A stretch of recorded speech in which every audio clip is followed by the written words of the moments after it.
Alors, je sais pas vous, mais moi, le samedi soir, c'est boîte de nuit ou discothèque pour les plus anciens. Alors du coup, je m'apprête, j'utilise plein de cosmétiques et même des produits qu'on appelle dermocosmétiques, c'est-à-dire qui vont agir en profondeur, comme des soins anti-âge ou anti-cellulite.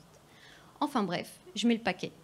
Et une fois que j'arrive devant la boîte de nuit, je dois faire face au videur. Alors le videur, il n'a aucune idée de mes intentions, qu'elles soient bonnes ou mauvaises. Il veut juste vérifier que je réponds aux critères d'entrée de la boîte de nuit.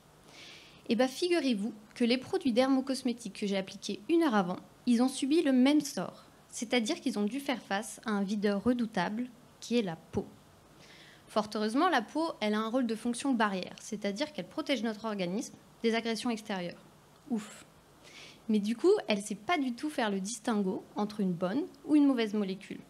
Mais elle a des critères de sélection très très stricts qu'il faut respecter si on veut pouvoir la pénétrer. Il faut que la molécule elle ait une certaine taille, une certaine charge, une certaine solubilité dans l'huile ou dans l'eau.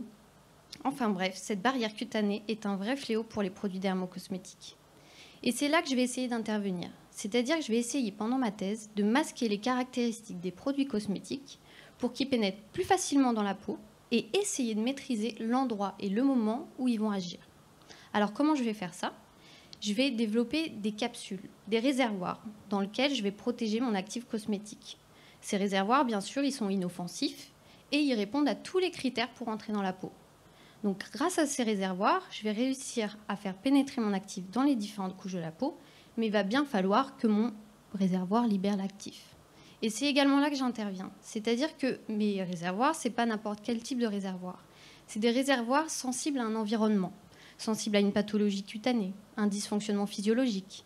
Quand je dis sensible, c'est qu'une fois que ces réservoirs-là seront dans de tels milieux, ils vont se déstabiliser, se déstructurer et libérer l'actif cosmétique. Pour donner un exemple, je vais parler des UV. Les UV, souvent, vous le savez sûrement, accélèrent le vieillissement cutané. On a même, à la fin, une peau oxydée, un stress oxydatif. Et bien là, l'idée, c'est de développer un réservoir sensible à l'oxydation, dans lequel souvent on va mettre un antioxydant. Donc ce réservoir permet une meilleure pénétration de l'actif dans les différentes couches de la peau et va libérer l'actif seulement à l'endroit où en fait il y a réellement la nécessité. Donc à un endroit où on a de l'oxydation.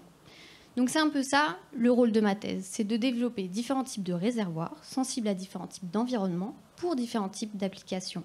Là je vous ai parlé de cosmétiques, mais ça peut très bien être des applications pharmaceutiques. En tout cas, j'espère qu'à la fin de ma thèse, je vais réussir à augmenter l'efficacité de vos produits cosmétiques et peut-être que vous aurez plus de chances de rentrer en boîte de nuit. Après, libre à vous de vous libérer.